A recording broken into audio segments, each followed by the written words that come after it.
कि न्यूज़ 18 ये मशहूर और मारूफ चैनल है, और इस चैनल पे जाकर के वहां पे सबोही खान के साथ जो ये हुआ है, इससे पहले ये तो न्यूज़ 18 है और एक न्यूज़ 9 है, उस न्यूज़ 9 भारत पे, उस पर भी इस तरह का मारपीट ये एक दिन पहले सबोही खान ने किया है, एक दिन पहले या एक दिन बाद। तो जब इस तरह की देख रहे हैं कि हमारी माँ बहन ही इस तरह से बदतमीज और बेलगाम हो चुकी है। इससे पहले एजाज अरशद कासमी साहब थे, गालिबन हो ना हो यही सबोही खान हो या किसी और दूसरे खान लड़की थी जिन्होंने कि हाथ लगा दिया था, जिस पर एजाज अरशद साहब ने कह दिया कि मैं बिहारी हूं और बिहारी का भी बदला देने के लिए रुकता नहीं हूं। उन्होंने एक बार हाथ छोड़ा था, एजाज अरशद साहब ने डबल हाथ छोड़ा था। एजाज अरशद साहब मर गए, अल्लाह ताला उसके कब्र पे नूर की बारिश फरमाए। बहरहाल वो सही तरह से जवाब देते थे, और वो अगर बात को नहीं मानता था, नहीं सुनता था, तो फौरन वो डेविड छोड़ के चले जाते थे। ये जमुई साहब वगैरह चिल्लाते रहते हैं, इनकी बात को न सुना जाता है, न इनको बोलने का मौका दिया जाता है। जब तक के मुद्दई को मान लिया जाए, हम मुद्दा आले हैं, हमारे खिलाफ कोई दावा दायर किया गया है, जब तक हमारी बात को सुन ना लिया जाए, तो इससे पहले इसका नतीजा अख्द कर लेना, इससे पहले इसका फैसला सुना देना, ये तो बहुत बड़ी हक तलफी है। ये मुसलमानों के साथ ज्यादती है और इस्लाम के साथ ज्यादती है, हमारे कौम के साथ ये ज्यादती कर रहे हैं। और ये देखा जा रहा है डेविड के ऊपर कि जब उनका कोई बोलने वाला होता है, मुसलमान के खिलाफ अगर कोई बोल रहा है, तो उनको अच्छे से शांति के साथ बोलने दिया जाता है। लेकिन जब देखता है कि कोई सही बात बोल रहा है इस्लाम की तरफ से, तो इनके ऊपर फौरन वो कीचड़ उछालना शुरू कर देते हैं। एक तरफ से दो तरफ से आवाज आकर के इनको आवाज को दबाने की कोशिश की जाती है। अच्छा मौलाना साहब, मुझे ये बताइए कि आपको नहीं लगता है कि दोनों के द्वारा इस प्री प्लान ये डिबेट शो हो रहा था, दोनों मुसलमान कौम से आते हैं, दोनों को लड़ा करके देश में एक अलग तरह का पैगाम देना चाह रहे हैं टीवी डिबेट शो में, क्या कहेंगे इस पर आप? बिल्कुल सही कहना है आपका, ये बिल्कुल प्रोग्राम के तहत किया गया है, ये मंसूबा बंद तरीके से किया गया है कि दोनों मुसलमान को ही लाओ, एक दूसरे के मुखालफत में बोलेंगे और दोनों की रुसवाई होगी, इस्लाम की रुसवाई होगी और इस्लाम के माँ बहन की रुसवाई होगी। इस्लाम मजहब के अंदर जो है फिर कीड़े निकालने का बहुत सारा तरीका इख्तियार किया जाएगा, रास्ता निकाला जाएगा। आप तो देखते हैं कि यहाँ तक के रेल एक्सीडेंट होता है, वहाँ पर भी मुसलमान और मस्जिद को तलाश करना शुरू कर दिया जाता है।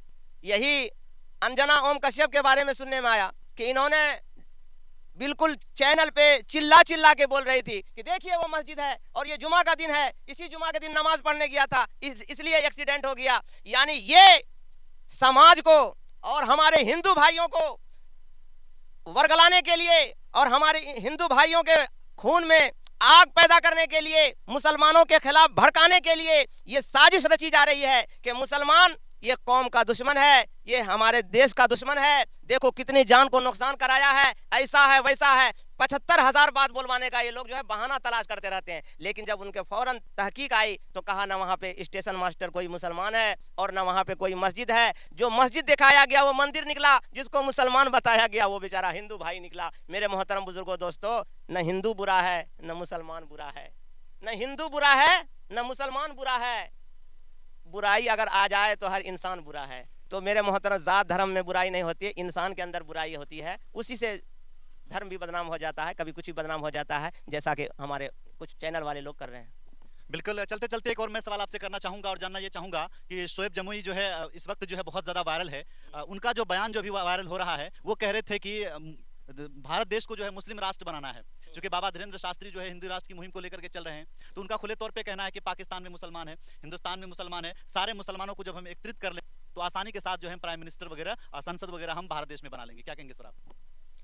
इस सिलसिले में तो हम पहले ही बता चुके हैं कि अगर ये सिर्फ तुर्की बतुर्की जवाब देने वाली बात है, जैसे कहा जाता है कि ईंट का जवाब पत्थर से देना, तो ये ऐसी ही बात हो गई। लेकिन हकीकत से इनका कोई ताल्लुक नहीं है।